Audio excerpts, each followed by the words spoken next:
It looks like it's straight up on the hour.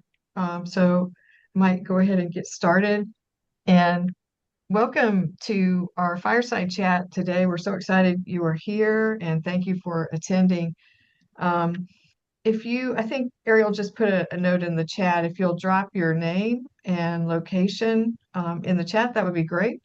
And just know that we'll have someone kind of helping to uh, monitor the chat. If you have questions and that sort of thing, please feel free to drop those in as well. Um, it just to help people understand kind of the purpose of fireside chats. A membership committee started uh, this project, I guess you would say, with fireside chats probably a year and a half ago, and it was really in order to help members and non-members know all the different committees, the specialty interest groups, and the regional interest groups that INACSL has. So we have probably every other month, or we try to hit about every other month, highlighting one committee, SIG or RIG. And we are so excited today to have the AI and simulation specialty interest group. And that is chaired by Dr. Janeen Berndt, who's here, as well as Vice Chair Dr. Elizabeth or Liz Robison. And then we have one or two other members from their SIG, Dr. Janice Sinowski, did I say it right? Bernowski, yes. Good. Thank you. I'm going to attempt to say this one. Dr. Rahaf Akel Rahub, and he may be online or he may be joining us shortly. If there is anyone here from the membership committee, if you will introduce yourself right now, I'd like to recognize them. I believe April. I know April's here with us. Hi, everybody. I'm April Love, and I am on the membership committee. I'm currently serving as vice chair and will follow Lori's wonderful example starting, I guess, in November, whenever we do that swap. So excited to be here and learn about a topic that I definitely consider myself a novice in. Well, thank you. We're so excited. April's going to be taking over shortly. She's been an incredible support and help through this last year with different projects that we do at the membership committee. And is there anyone else here from the membership committee?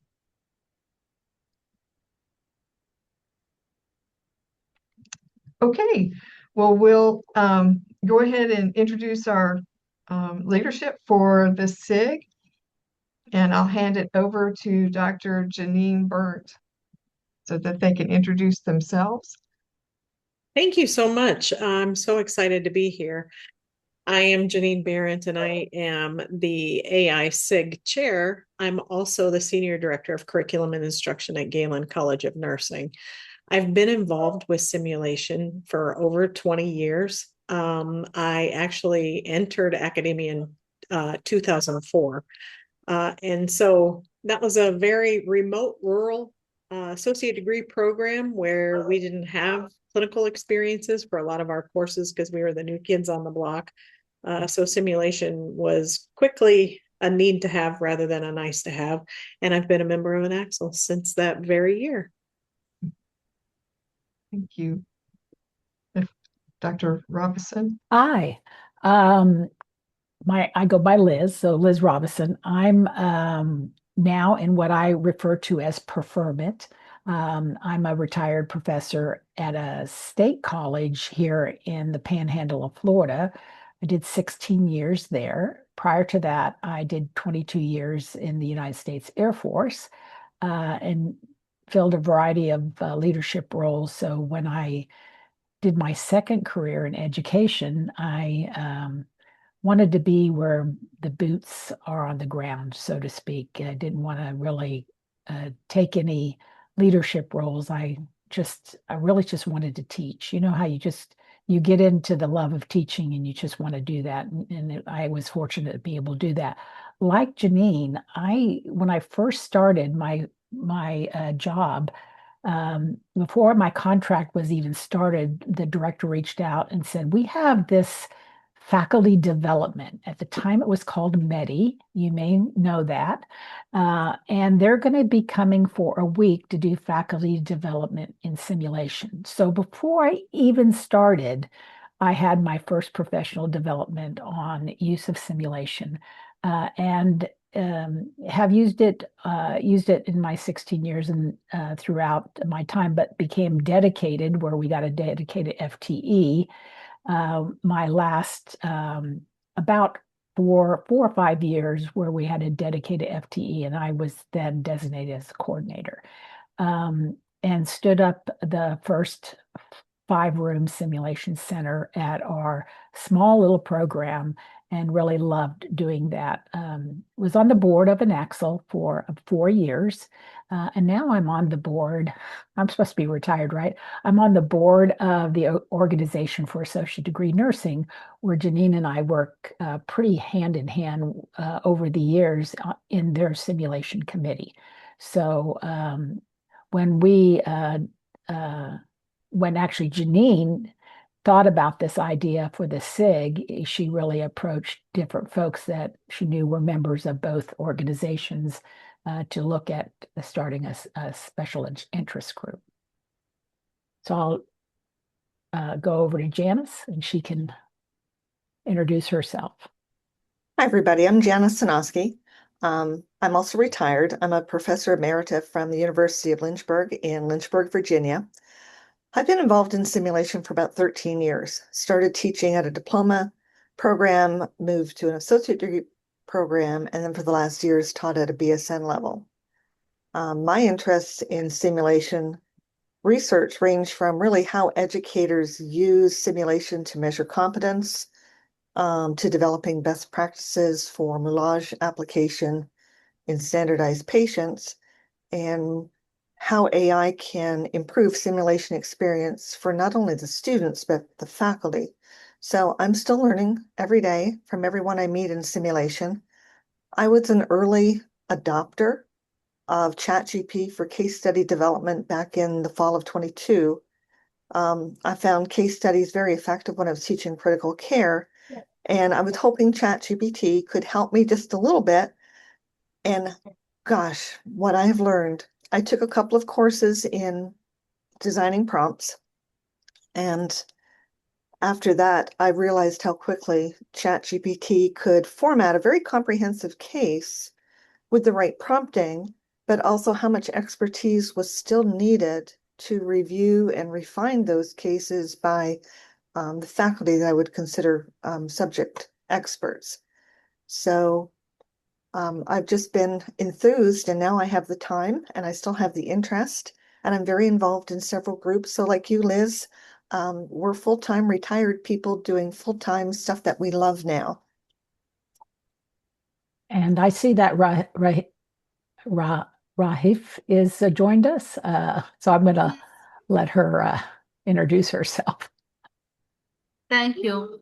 I'm Dr. Rahaf Rajoub. I'm an assistant professor in nursing at University of Boremi in Sultanate of Oman. I'm originally Syrian, and I'm working here from 4 years, about 4 years. Here, my specialty is medical surgical, and I have more than 11 years of experience in nursing education. This is after PhD, including theory, laboratory, clinical, and simulation-based teaching. In my current role in Oman, because we have recently we have simulation center. I design and facilitate simulation-based learning activities aligned with INACSL standards of best practice, and I'm also integrating AI enhanced technology into teaching as ChatGPT, assessment, student support, and also my research interest covering all of these parts. And AI enhanced education. What makes me interested in this to enhance clinical reasoning and learning while still perceiving in human judgment, and also ethical responsibility, psychological safety, that it's very important and fundamental for the nursing and for the nursing education. And we have one problem, one challenge regarding our students in our city. We don't have lots of cases. So I'm trying to integrate more simulation hours in our curriculum, because at least we have I think that one city far from here, about 1.5 hours. We need every time to go to there with all challenges of transportation, going there, even other colleges in that city, and students from other colleges, medical colleges. So we try to have more simulation cases and more time with simulation. So I'm here with you to improve myself and also improve our curriculum for that. Well, it's so wonderful to have all of you, just collectively. The experience that you bring today to this conversation is going to be so enlightening for all of us. And so we thank you for taking your time to do this today. We just kind of want to start out with a couple of questions. One is, what first sparked your interest in AI within simulation itself? So I can go first for that. I, like Janice, was an early adopter of AI. My background prior to nursing was actually in computer science, so I've always been an early adopter of any kind of technology.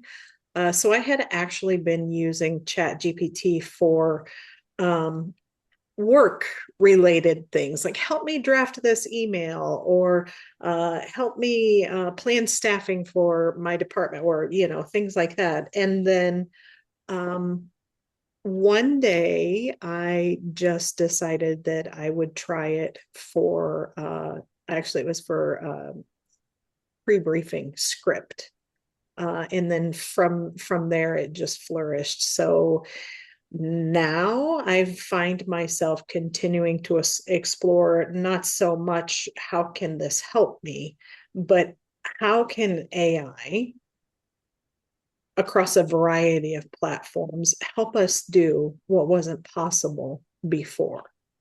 So what barriers and limitations is AI removing? And so I can speak for the entire SIG when I say what you won't hear us say is that it's replacing the simulationist in any of the work. So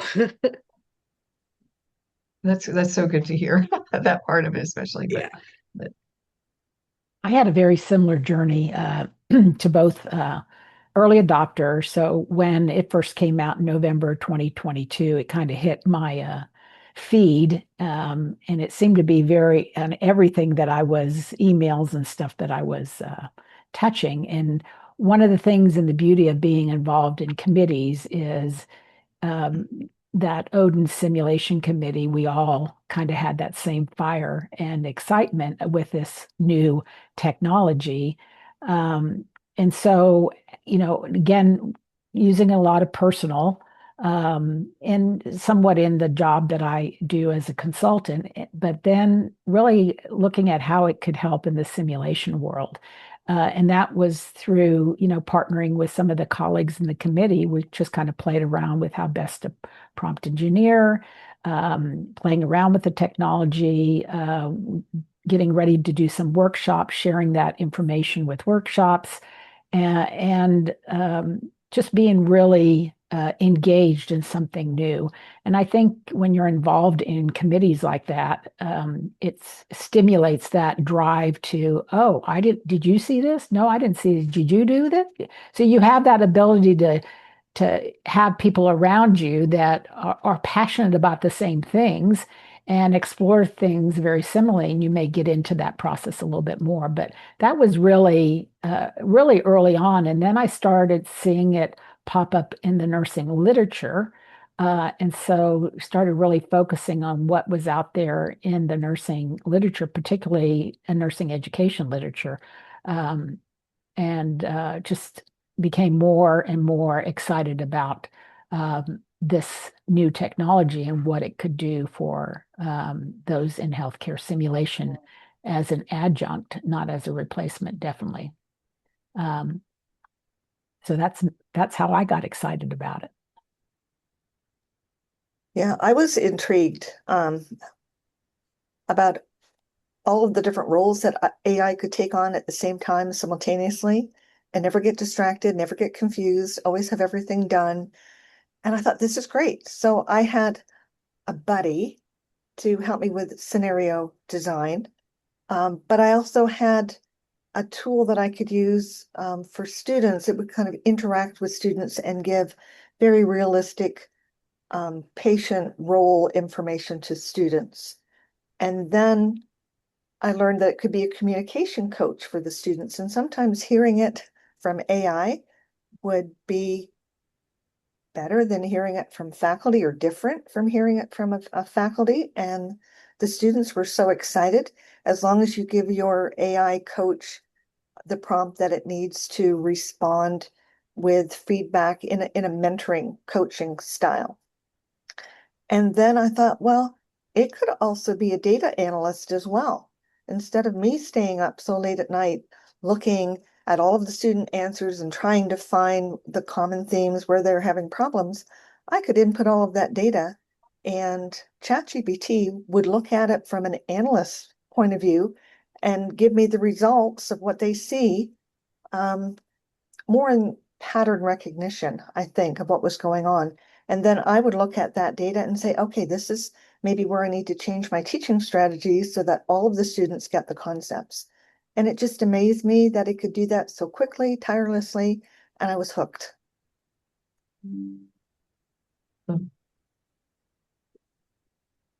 Didn't know if Dr. Rahub might have wanted to respond to. Yes, I started to see, as others, I started to see that AI could potentially make simulation more flexible and adaptive.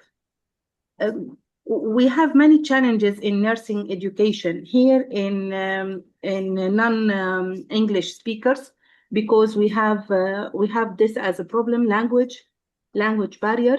So instead of every learner receiving the exactly same experience, so we could eventually create scenarios that respond to the learner decisions, the unique needs of the students, our learners. So the different level of the it can provide different levels of complexity according to the level of the students. And this is part of our also academic advising for our challenging students. And all of that can support more individualized feedback for the students, because we have many challenges, as I said, regarding the medical education and the language and the students' different levels. This is what make me, of course, in addition to all other rules of the AI, in scenarios, in even the teaching and learning. So this is my my experience. Thank you. Thank you all for sharing. Not sure if you want to select a word. This question is, what was your first reaction when AI started entering the simulation space? Excitement, skepticism, curiosity, fear, or something else? And I think probably I would guess what your answers are, but if you want to share. Yeah, for sure it was excitement. It was like that. It was hearkening back to the early days of Google. It was like, oh my gosh, this is the game changer. Yeah, I 100% agree. Yeah, I was curious. I was excited. Oh, I'm sorry, Liz, go ahead. No, I'm done. Yeah. We've seen so many changes in nursing since the 70s when I went into training.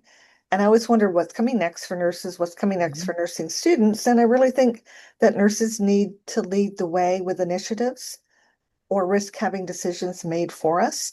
So we kind of need to get on board and understand what's happening. And I was always the one in the hospital who was the equipment champion. I had to understand the equipment and be the go-to person. And I felt the same way when ChatGPT came along. It's like, I have to know more. I have to understand this. So it's curiosity and excitement on my part.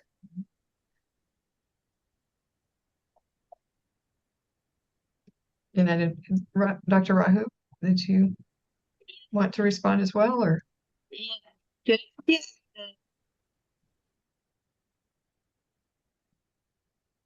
I think we were losing you there a little bit. We didn't quite hear all of your answer.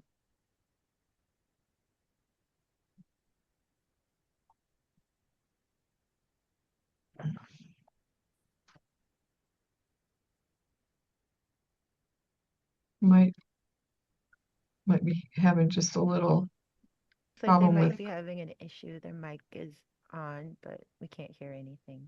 yeah, sometimes we have that. And actually, we'll have that no matter where we are, because I have that here in Chattanooga or here in Dalton sometimes too. But the SIG is currently kind of organized around three key focus areas: AI literacy, ethics, and faculty development. What led you all to the selection of these three pillars, and how do you see them supporting the mission and the growth of your SIG? So, as Liz mentioned, when a group of us got together to establish the charter, we had already done a good bit of presenting on behalf of the Odin Simulation Committee and how to incorporate AI into simulation. We started that relatively early. And then we started talking about establishing the SIG. We really wanted the SIG to support knowledge sharing, responsible integration, to emphasize the simulation standards of best practice, as well as professional growth. So from there, we established that with AI as the foundation, ethics would keep our work responsible, and then faculty development would help us to translate those ideas into actual simulationist practices. And that sort of gives us the structure to support across the spectrum of AI novices. So the skeptics, even all the way up to experts who are almost feel like they're AI natives, if that's even possible. Awesome. Is there, if no one else wants to respond, I will move to the next question, and that is, how are you currently using AI tools in your simulation design facilitation or debriefing? And I know you've touched on that some already. Yeah. I'll start. As I mentioned, I'm retired, so I kind of have a different role. I've taken an opportunity to really learn about this technology a little bit more deeper. I ended up doing a 6-month fellowship as a AI generalist, and with that, it really made me more comfortable working with the tool. So I wanted to be able to, when you think about your workload in simulation, you have what I call pain points. And so I took those pain points and said, what can I do for the simulation community to help with some of those pain points? So simulation design was one of my first focal areas on working with OpenAI, ChatGPT under their custom GPT platform. And really having that understanding of how that custom GPT platform really is designed has been a growth. But obviously, the AI Generalist program helped with me feeling very comfortable doing that. And so, one of the tools I created that's open access is a healthcare simulation design builder. And with that, recognizing too that standards of best practice have to be incorporated. We have so many new people coming into the simulation world. That was the other thing I wanted to do. How could I make this so those that are new to simulation understand the importance of the healthcare simulation standards of best practice? So that knowledge base is embedded within that application. And I think that's the importance where Janeen mentioned that our role as simulationists is really important. And when we create these things using AI tools, we understand the importance of embedding structure to help those that may not be familiar with the structure of how to do good simulation. And within that, I've refined that and developed some other things, but that was my starting point. And it's been out there a while. And I mean, I've been amazed when I first shared it. Within 3 months, I had over 1,000 users, and the application stops identifying that amount of users at that point in time. So I'm sure there's more out there, but people continue to use that application, which is what I designed it for. And how would we access that, or how do we? That would be So yeah, if you have a basic ChatGPT account, you just go to GPTs and you can search your GPTs and just put healthcare simulation scenario builder, or you can just search under, which I think is easier, just search Dr. Liz. I make that my user handle. And then you can see all the custom GPTs that I've created and made open access. That's just my first one. Well, that's great. That's so exciting, and thank you for sharing that. How do you all, and again, you've kind of already touched on this, so I don't know if there's anything you'd want to add to it, but how do you ensure AI supported activities align with the standards, the healthcare standards of best practice? I know you've talked about this some So already. I will just piggyback on what Liz mentioning her product in Chat GPT, and then let the others chime in as well. But the reason that I'm calling out Liz's product is because it is also founded on the healthcare simulation state. Like, they're integrated into the GPT that she created. The other thing too that I'll just put a plug out there for Dr. Liz is that her, along with several members of our Odin Simulation Committee, actually published an instrument that incorporates the NLN simulation template along with example prompts that can be used. And Liz, you'll have to give the name of the article because I don't remember off the top of my head. Yeah, that's in ClinSim, the INACSL journal. And you can just search under Robison, you can find the article. All, as members of INACSL, everybody should have access to that. But that was a great collaborative. And that's what I was talking about when you start learning about new technology, when you can collaborate with others, it brings in a different perspective. And so 3 other colleagues and I, that was our first delving into how to best prompt and develop a scenario design with a mirror of the NLN simulation design template. And then using that platform is, again, really catapulted me and to develop something that would be less of a keystroke going into the custom GPT. But that started it all. And so we were really pleased that got published in ClinSim, because it was a great effort and it really showcases what you can do when you collaborate with others outside of your organization. Yes, it's such an honor to be published in the ClinSim as well. So congratulations on all of that work. What types of indicators tell you AI is helping, hindering, or learning?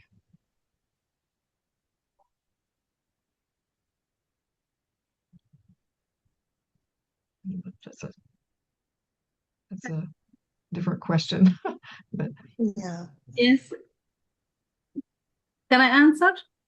Yeah. is that Dr. Ryan? Okay. From the beginning, because we are focusing on the student engagement, so simply I will ask myself that whether the students say they enjoyed using the technology, this technology, because they have many instructions or many distractions in their studying time. I would also want evidence of changes in their knowledge, clinical reasoning, and skill performance, their engagement and quality of decision making, according, of course, to their levels, first year, second year, and fourth year. After all their previous years. It's very useful to improve the learning process because it's very important for us to do or to improve this. And also customize this this AI according to the students. They know their weakness, so they can ask about it. They can ask more without feel shy or feeling shy in front of their students, their peers. So this will build their weakness, improve their weakness, and strengthen them more than maybe facing them in the class or in the simulation session. Well, thank you. You kind of hit on part of the next question. How do you maintain psychological safety when AI is part of that environment, or you're using AI? Are there certain things that you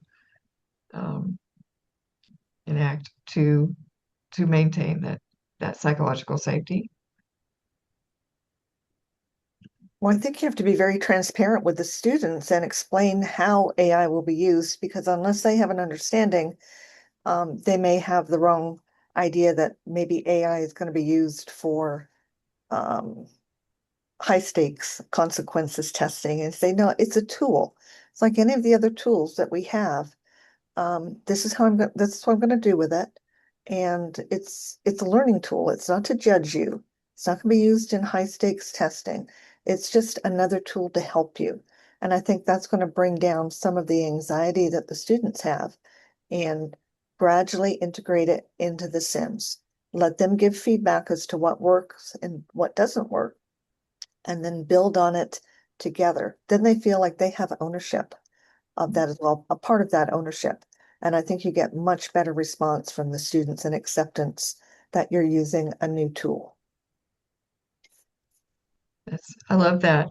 Yes, like the integrating it slowly or allowing them to give feedback, and that's I love that answer. That's very, very helpful. And it's a way I think we have to do so much of simulation, kind of ease them into it as they start nursing school or whatever program they're in. But what kind of ethical considerations should educators keep in the forefront when adopting AI? What do you think are key things that way? So I think Janice hit on like the primary one, which is full disclosure. And that's not like I'm starting to hear that, or not starting to, but I also hear that just in the use of AI in general, we should disclose it. When spoiler alert, we used AI to help generate our AI charter when we sent it to INACSL. A lot of the work that we do within the group, we use AI. When Liz and I and our committees present at conferences and such now, we include that disclaimer. AI was used to develop this. So I think that first and foremost, I've started, just saw in my feed now that content that's being generated by Claude also has a watermark on it now, because we just really need to be intentional about disclosing it. The other ethical, what I think is a huge component that Janice also touched on, is keeping the human in the loop, especially when we're evaluating learner performance. AI should never independently, in simulation, should never independently evaluate the learner performance. We really need that critical thinking of a human or of a nurse or healthcare provider to evaluate the performance during simulation. So for me, those are the two big ones. Yeah, and we see some in the vendor space too, where it provides that feedback automatically. That's assisted AI-enabled feedback, and we need to let our learners know, this goes along with the psychological safety, that if there's any disagreement or any concerns with the feedback, to bring it to you as a facilitator, the person that's overseeing that experience, because humans are not perfect, and neither will that be perfect, because the thing is, it'll be consistent feedback, but it still may not, it may miss something due to nuances or other things that may go on in that experience that may just, approach that learner a little differently when they think, oh, this is AI generated. I'm not going to have any value in this because it's AI generated. So you really have to, I think modeling is key when you discuss anything with using of AI. You need to model how best to use it. One of the things I did early on, part of in our standards is the healthcare simulation code of ethics, which is embedded in our professional standard that is, developed by the Society for Simulation in Healthcare. One of the early things I did to help me understand the ethical piece is I looked at that code and then said, how could I take that code and make it applicable to use of generative AI? And I did that as kind of a mental exercise. It's something we used in our workshop, but it was, think about the ethical issues. This is my this is my AI on my phone that's listening to me. Goodness, I haven't figured out where do I shut that thing off? Well, this is AI. It's always listening, so you do have to recognize how best to do that. Isn't that funny? My little AI phone, my cell phone just decided to pop into the conversation. Yeah, I have that happen occasionally too. Yeah. It's like crazy. Well, what types of safeguards do you feel are essential before using AI with students? And then where do you see? Oh, sorry, go ahead. Oh, I'm sorry. I was just going to be as a second part to a question, so you go ahead. I was just going to say that I think the safeguards have to include protecting student privacy. When ChatGPT can aggregate all of the material, you have to de-identify that because students want to know where their information is being collected, how it's being collected. I think that's part of the transparency. I think the other safeguard is that we still need that human oversight by our subject matter experts in looking at scenarios to make sure they're accurate, and not just the scenario, the medications that go along with it, the signs and symptoms, just verifying all that and accuracy. The students think, oh, it's just AI generated. It's really, I could do this on my own. Why do I have to come to class if she's just going to generate AI scenarios? So you have to build that relationship with your students that this is another tool in addition to everything else we're using to give you more feedback and more exposure to different clinical situations that you might not see when you're in the hospital. PEDS is a great place. You don't always have the PEDS unit full. Sometimes there are no pediatric students there, but you can generate a case that would give all of your students a really good feel for that clinical situation. So again, it's up to the faculty to review everything. If you're going to create a scenario, work your way through the scenario yourself. Make sure that everything you understand. If you have questions, the students are going to have questions, and keep refining it and have one of your peers look at it and say what makes sense to them. I think those are all safeguards that make the students feel like you are investing in them. Great. I think we had a question from someone in the chat. Let's see. So yeah, I can answer that. I was just going to answer it in the chat, but I'll just answer it out loud. Oh, okay. So Tracy asked, has anyone found objection on the part of students to have ChatGPT accounts? Yes. At Galen, we have had a fair amount of students who have said, no, I don't want to use, I don't want any of my information in there. And of course, that's their right to decline. And so in those instances, we have mock accounts that we've created on our own that students are allowed to use in the sim lab. We don't give them access to that to use at home or on their own, but like we just have a generic account set up for students to use while they're in the lab.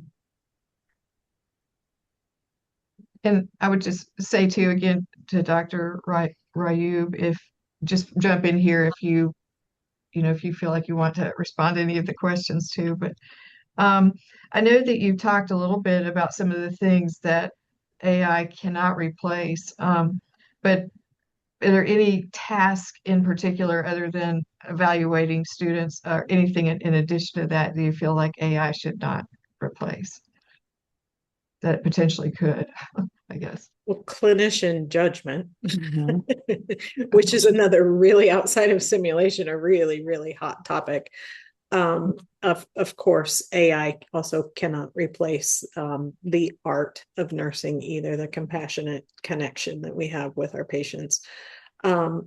But otherwise, I think that all of that is the more you use Chat GPT or AI functionality, especially when it's like a large language model like Chat GPT, you begin to realize that we are a long way away from it taking over anything. Like if Chat GPT or Claude or Copilot or any of those have any hope of fully replacing a simulationist, we've got a long way to go, because you have to evaluate the output, and the more you evaluate the output, you realize how many errors it really does make regularly. And so then on the flip side, was that Dr. Raju? Yes. I know. Yes, as Dr. Janeen said, we need to questioning all these output comes from AI. We need to add our touch on it, our judgment, our wisdom, because the human wisdom is bigger than AI can understand, or even can make it for maybe for each patient with the same disease, but the outcome or the output will be different. So human wisdom is very important, and this is what AI missed. Yes. Thank you. Thank you for that response. And then the flip side, what do you wish that an AI feature that hasn't emerged yet, what do you wish existed that maybe one day will? Yeah, I think there's really already a lot that AI can do. And it's just, I mean, it is rapidly advancing, and I kind of put filters so I don't go there because it can be overwhelming with especially the agentic piece and what it can do in taking hold of your systems that are already in place. And so I go through that. I slowly explore that, but I think there's a lot of things it can do. That are what I would call automation kind of things. But there's things I don't want it to do. So I think if I said, it, do I wish already existed? It probably is already out there. It's just I don't want to go down that area yet because there's so much that is done by these folks that are fully involved in integrating AI into everything that they're doing. And we see that in the robotic field as well. And I'm not there yet with Star Trek kind of things, where I think it'll take over our role as clinicians. I have to go back and review some of those old things that I never thought would come out in my lifetime, and I think they're already here with what AI can do. We have some very smart people that are in this world full time and study this and research this. And I know they're keeping hold some of the things that probably are features that are already available that probably, if in the wrong hands, could do some harm to our society. So I just think this is a world that we never thought we would be exposed to so rapidly, and now here we are. Well, as you think kind of about the future, what tools or technologies do you believe will reshape simulation in the next, say, 3 to 5 years?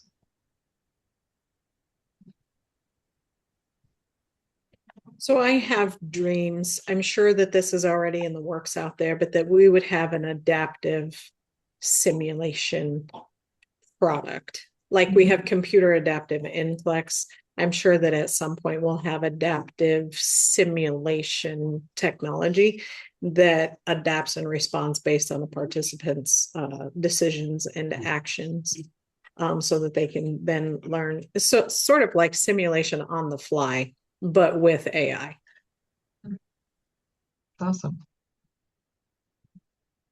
Do you, as a SIG, do you all have any plans for partnerships or collaborations that you think would help to accelerate innovation or help you develop new projects or So one thing, I haven't shared this with the SIG, but one thing that stood out, because I'm also involved with environmental sustainability SIG, is I ran across this podcast information of this young kid in the Philippines that developed an app that you could take your phone and you could look at the app on the picture and it would tell you how to recycle it. So wouldn't that be great? And I played around with it a little bit with Superbase, but I have a free account, so it keeps on knocking me out. Where you have all the things that you use in simulation, you can just take your phone camera and take a picture of it, or just scan it or whatever, and it would pop up how best to reuse, recycle, or repurpose. Wouldn't that be great? A great collaboration that would help with environmental sustainability and would also get those involved in simulation into that space of environmental sustainability. Haven't done anything with it other than started a database, but that would be a great collaboration. So if anybody in environmental sustainability is listening to this fireside chat, we should chat. that sounds like a great collaboration Yeah. project to work towards. But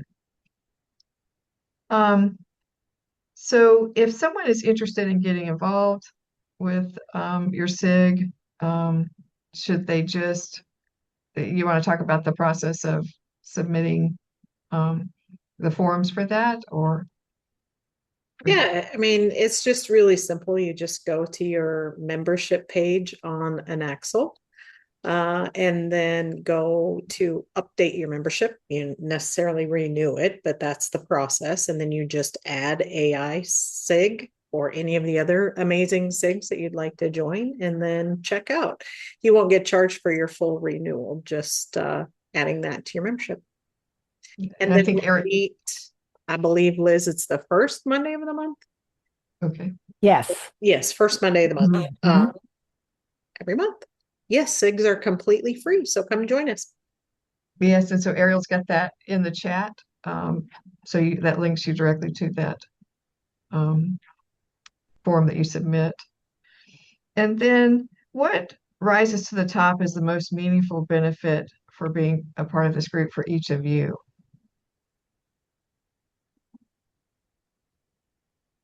So for me, it's just the ability to think about what others are doing and sharing that just stimulates other thoughts that I hadn't thought about. And I think that's the beauty of being involved in the group, is that ability to listen and hear what other people are doing and then say, oh, I could probably use that. It may not be able to use the full thing, but be able to think about how that could apply to whatever you're working on or working with.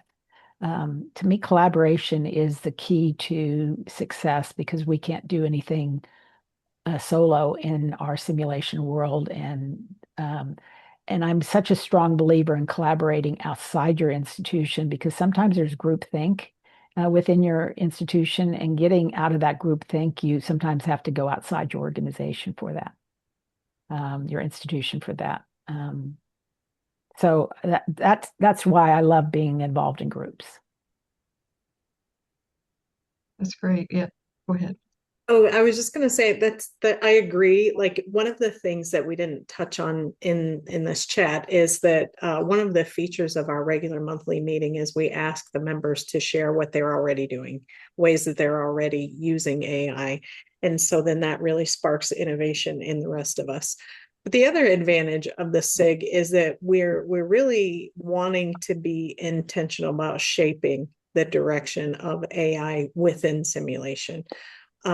Because many of us who are in INACSL remember the dawn of simulation in high fidelity simulation in nursing education. And there was just all of this, people were purchasing simulators and then they'd sit in the closet because nobody really knew what to do with them. And I really don't want to see the same thing happen with AI. I want us to be intentional about how we're integrating in AI and implementing it into our practice for more than just it's a trend. From my side, I value the international dimension because from here I can because SIG creates this community of experience, different challenges, different perspectives, and all of that will improve and develop the evidence together. So even with simulation and AI, it's a global technology, but in my situation, the education and healthcare here always influenced by local culture and context. So all these perspectives together will help us to improve and develop approaches that more suitable to our learners, but more flexible also for our learners to be part of the universe. Thank you for that. And thank you all so much for joining us today and sharing with us and sharing what you do and your wisdom and advice. Are there any questions from anyone who is attending right now? Any attendees?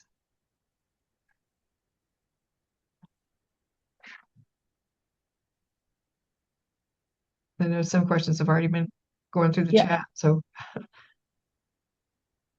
Yeah, I noticed Tracy provided a comment about being an early adopter as well and using ChatGPT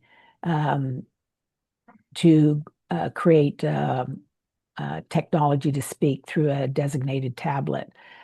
So I think that's a great, what I would call low cost implementation of that. And that's something that the SIG is also looking to do is kind of like homegrown solution that has in the NLM is develop that repository that has some homegrown solutions on use of artificial intelligence to have that repository available to the INACSL members as a starting point.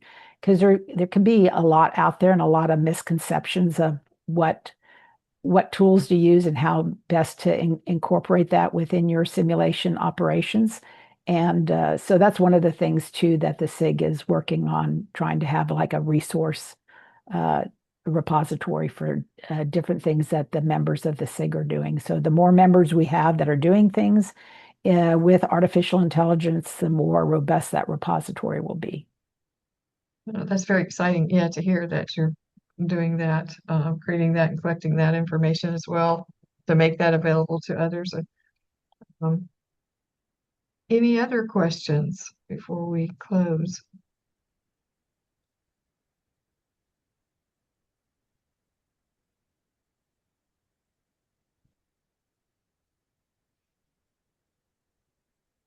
Well, we can't thank you enough for spending your time with us this afternoon and again sharing about your SIG and all that you're doing in AI. And it's been a huge inspiration for the rest of us. And so we thank you for that. And thank you all for attending. Thank you, Lori. Thank you. Thank you.